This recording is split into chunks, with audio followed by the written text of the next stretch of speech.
Oke guys, welcome to Daily Charting with Toshi, di mana kita akan daily chart your favorite cryptocurrencies. Oke, dalam 24 jam terakhir, cryptocurrency market kembali terkoreksi sebesar 5,03%.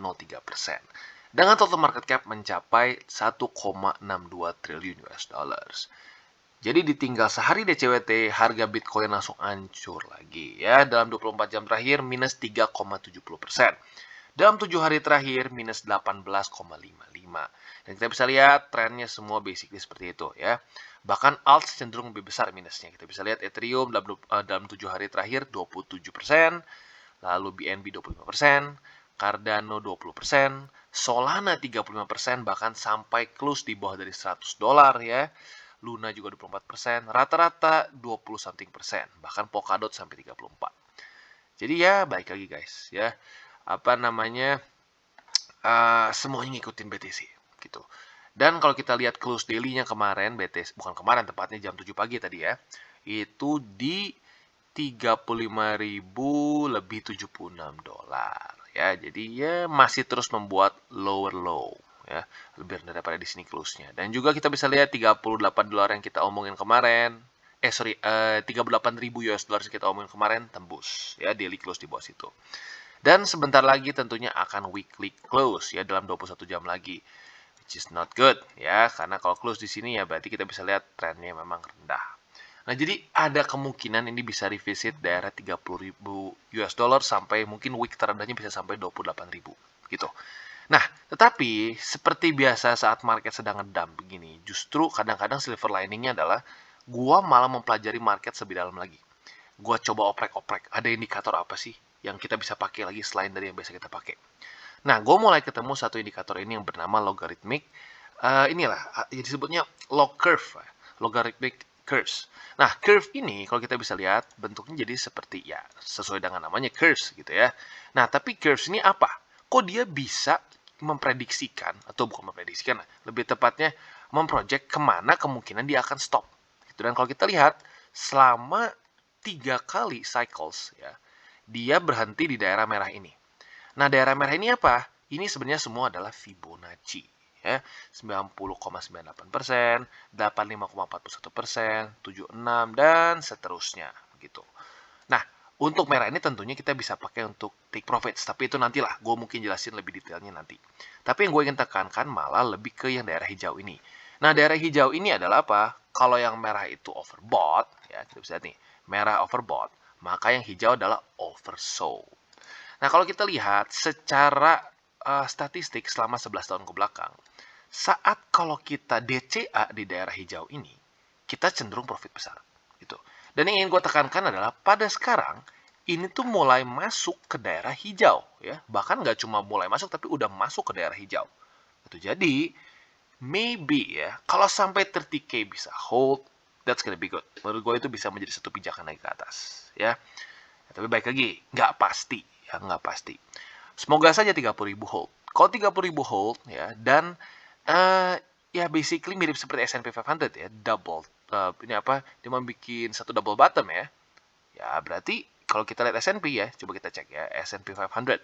Apa yang terjadi setelah dia double bottom di tahun, sebentar ini kita tutup ya, karena ini hanya berlaku untuk BTC. Nah, di sini ya, dimana kalau kita lihat double bottom dia, walaupun double bottomnya sedikit menyeramkan ya, dia malah lebih rendah di sini. Kita bisa lihat setelah double bottom di sini, multi year ya, ini 8 tahun, kita bisa lihat kemana S&P 500 ya, dia naik.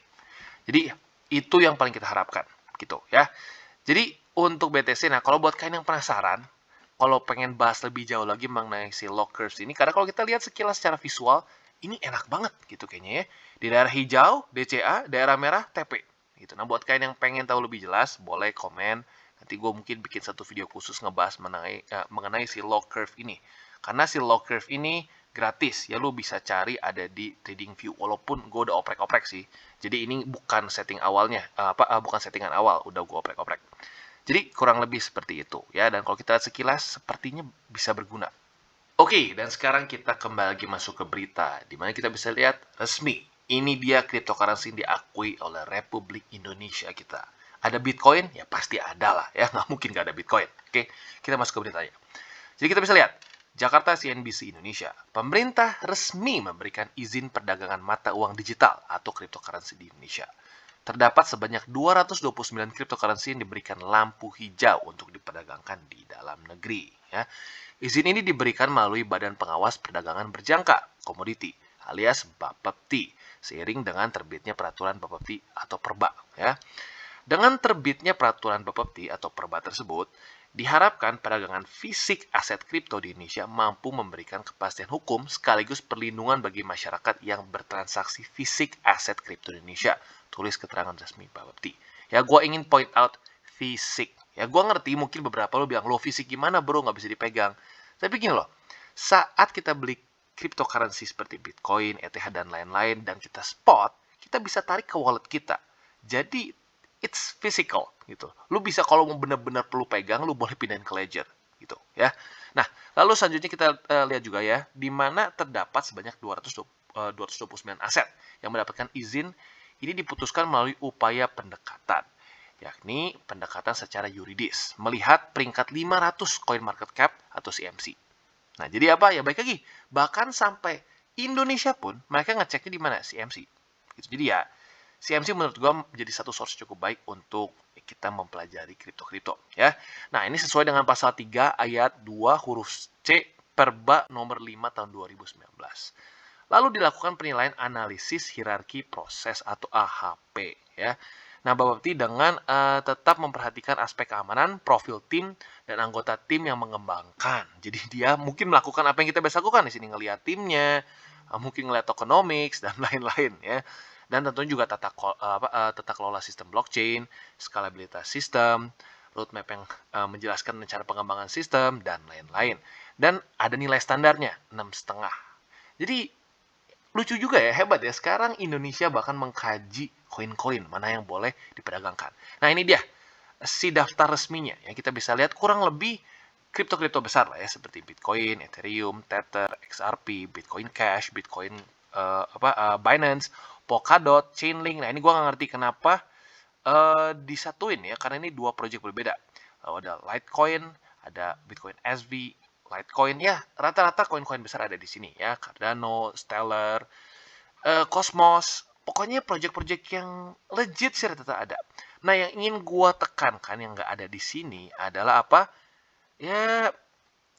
Ya ada lah koin-koin meme yang gimana ya, yang mungkin masih dianggapnya sangat resikonya tinggi. Karena kalau dibilang meme, Doge juga technically meme, tapi dia ada di sini. Salah satunya yang nggak ada di sini adalah ya, yang sekilas gue udah lihat ya sekitar 3 kali nih gue lihat, itu tuh nggak ada si Shiba Inu ya, Shiba Inu nggak ada. Kenapa? Nggak tahu. Mungkin Indonesia masih melihatnya ini sebagai benar-benar meme coins ya. Coba kita lihat sekali lagi ya, siapa tahu gue kelewat. Kayaknya sih enggak ya. Bahkan Pundi X saja ada di sini ya. Ya itu dia ya.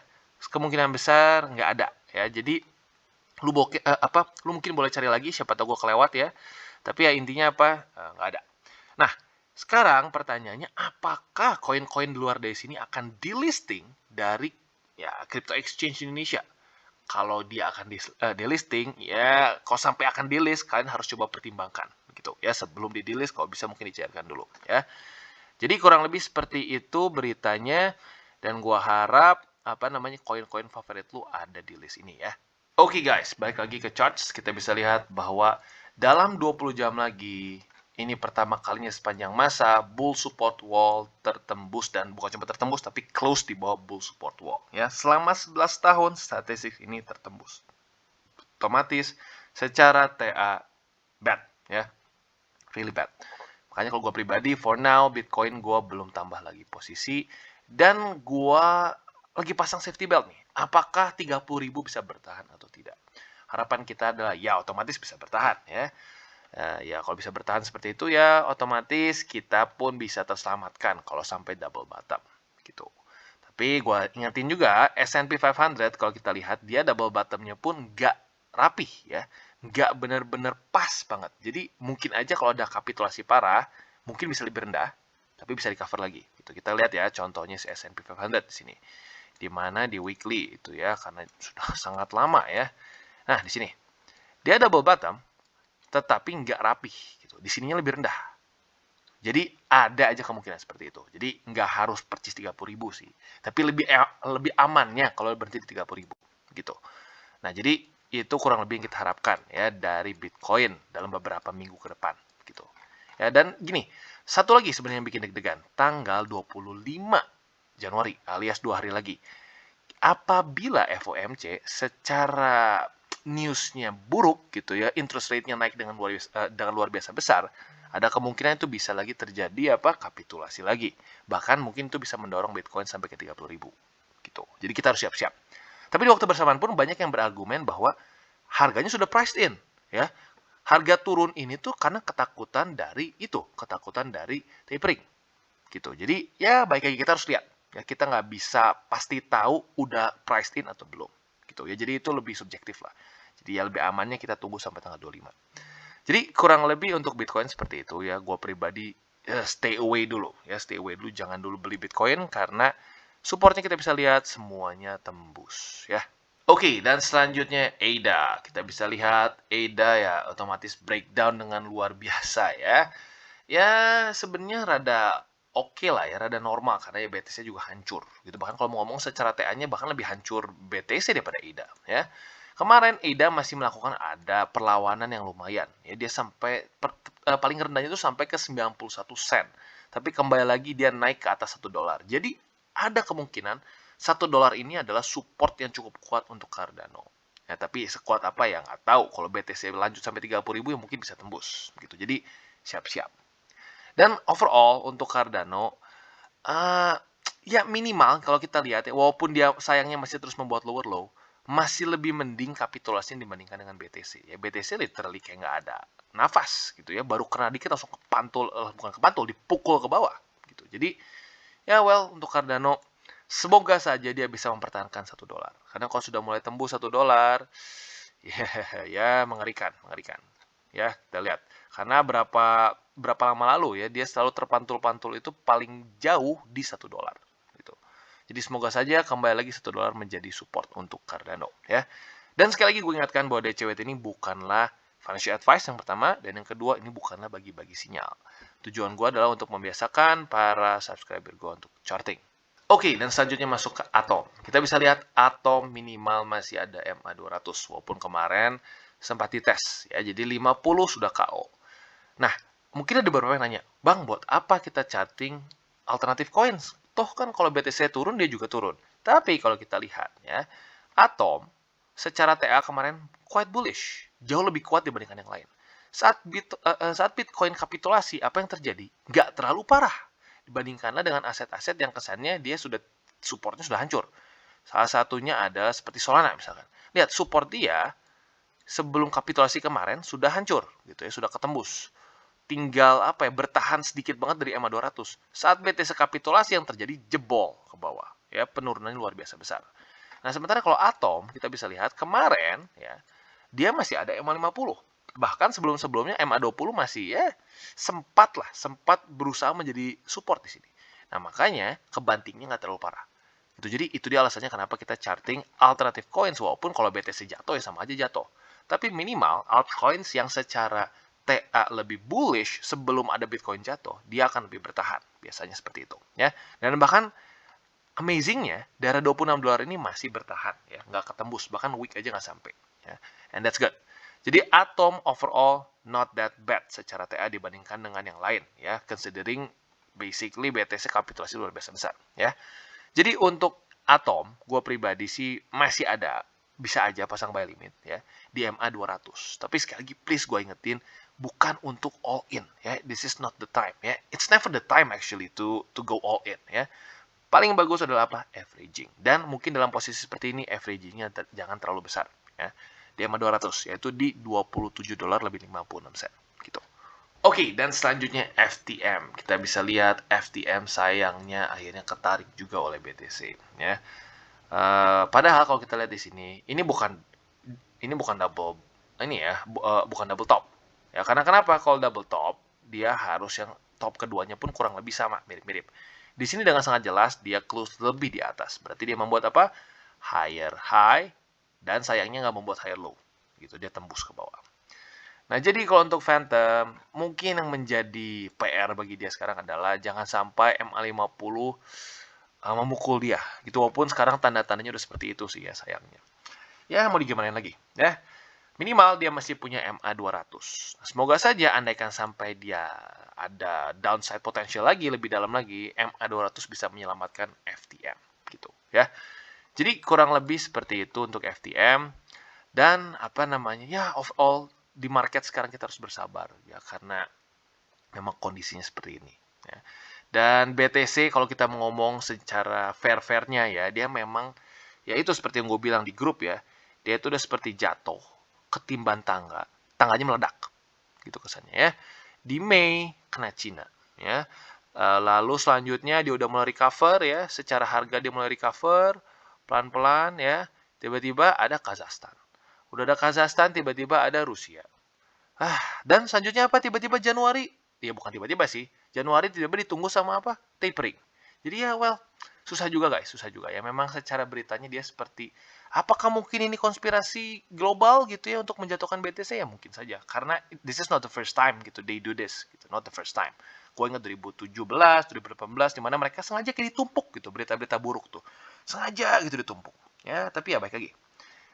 Ya 2017 kalau lo beli dimanapun di posisi itu sekarang untung berapa persen? Gede. Gitu ya. Jadi ya baik lagi, ya kadang-kadang the best thing we can do is just hold. Gitu. Selama lo pakai duit dingin, just hold. Itu pengalaman gue ya. Lo nggak harus hold, lo boleh aja cut loss terserah lo ya. Tergantung sama trading plan lo sendiri masing-masing. Tapi for me, from my experience, karena gue pakai uang dingin, ya sudah, sangkut ya tunggu saja gitu loh. Selama ini that works for me gitu. Tapi kalau lo nggak ini, kalau lo pengen cut loss ya silakan gitu. Tapi pastikanlah sesuai dengan trading plan lo. Dan sekarang kita masuk ke Luna. Kalau Luna kita bisa lihat dia sebenarnya dari ya dibandingkan dengan Atom dan FTM, dia sudah mulai cenderung kurang volume sebenarnya ya. Kurang volume di daerah sini nih. Ya, kita bisa lihat dia terus turun. Sekalinya naik volume malah kapitulasi ya. Sedikit menyebalkan, tapi ya sudahlah ya, mau diapain lagi. Untungnya nggak terlalu parah sampai situ ya, sampai nggak langsung nembus MA200. Ya nggak sampai ke 200 lah gitu kesannya ya. Jadi for now, untuk Luna sih gue mesti wait and see dulu ya. Mungkin gini, paling kalau mau pasang buy limit, boleh aja di MA20 di daily. Kemarin sudah sempat dites ya. Jadi mungkin harapan gue yang terbaik untuk Luna adalah apa? Dia bisa bertahan, jangan sampai tembus MA20 di weekly ya. Jadi dalam 20 jam lagi kalau bisa jangan sampai tembus. Buy limit boleh nggak di sini? Ya boleh-boleh aja sih menurut gue ya, karena asalkan averaging is not bad lah gitu menurut gue. It's not bad, masih ada kesempatan. Apalagi kalau BTC mulai recover ya, nggak perlu sampai ke 30.000, ya mungkin Luna bisa bertahan di situ. Nah, andaikan sampai MA20 tembus di weekly, selanjutnya di mana supportnya? Yaitu adalah di MA200, itu di $43. Jadi ya antara dua situ deh menurut gue yang menjadi support penting untuk Luna. Kalau sampai dia bisa bertahan di situ ya, dan BTC mulai recovery pelan-pelan ya, minimal sideways dulu deh. Harusnya it's okay for Luna ya. Tapi kalau kapitulasi lagi ya siap-siap ya, MA20 akan di retest dan ada peluang MA200 di daily bisa ke retest juga. Dan selanjutnya kita masuk ke Matic ya. Matic kemarin sayang sekali tembus MA200 di daily ya, dan kalau kita bisa lihat sekarang dia sempat tadi naik sedikit ya, tetapi kepukul oleh 200. Nah, jadi it's not looking too good for Matic secara TA ya.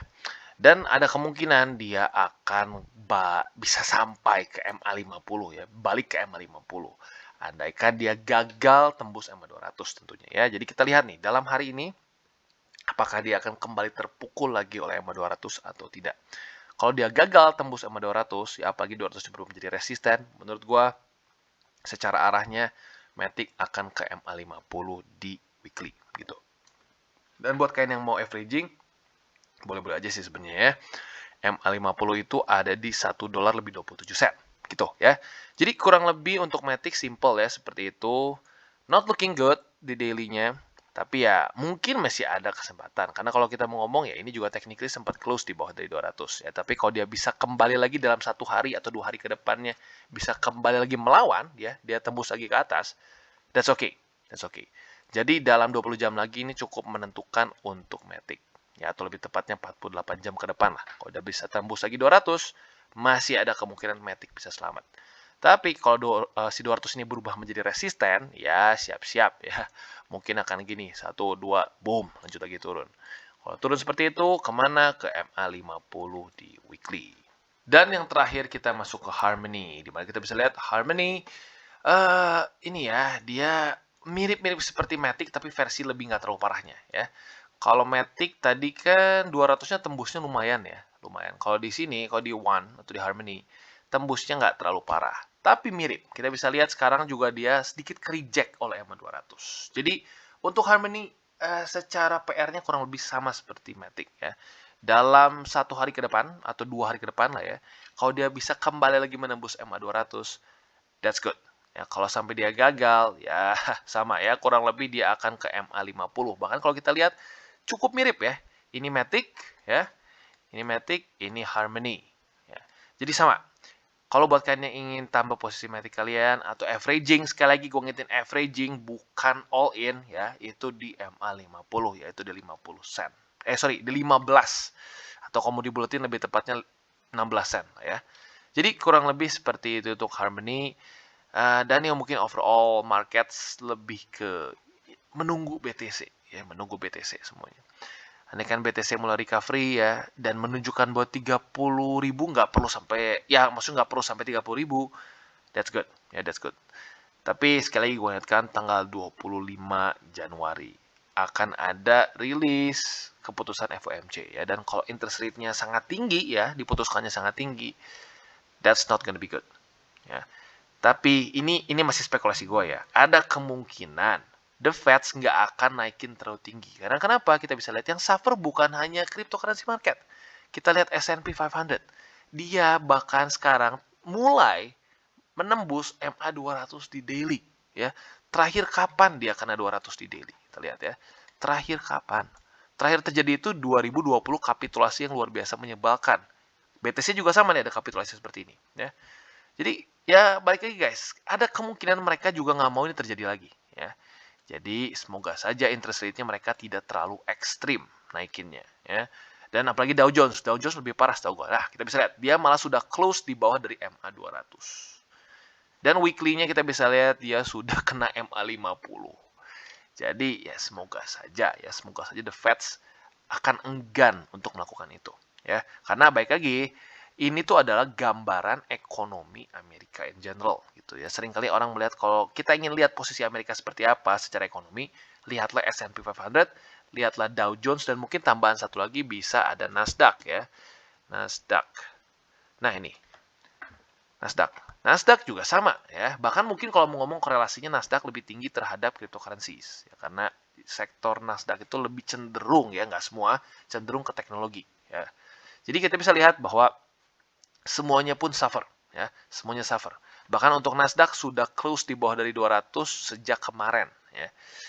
Jadi baiknya guys, semoga saja dengan the Fed melihat faktanya bahwa indeks-indeks mereka juga sedang suffer, semoga saja mereka enggan untuk menaikkan terlalu tinggi, alias lebih dovish lah ya, lebih dovish. Kalau misalnya dia lebih cenderung interest rate dinaikin, dia lebih hawkish ya. Jadi kurang lebih seperti itu. Dan mungkin sebelum gua tutup, gua ingin memberikan mencoba untuk ini. Jangan terlalu ekstrim buka chart gitu ya. Jangan sampai kalian per 5 menit kesannya buka refresh terus. Karena gini, dia nggak akan berubah terlalu jauh kok. Dan andaikan sampai berubah pun, ya kita nggak bisa, bukan kita yang kontrol. Jadi jangan sampai terlalu stres kalian, buka terus HP ya. Ya kalau mau lihat ya sejam sekali, 4 jam sekali gitu ya. Lihat di time frame besar aja. Jangan lihat di time frame terlalu kecil. Karena kalau lihat terlalu kecil biasanya jadi kebawahnya stres ya. Oke guys, sekian dari segmen Daily Charting with Toshi. Apabila segmen ini bermanfaat, boleh share dengan teman-teman, dan jangan lupa untuk like, subscribe, klik the bell icon, dan see you on the next videos.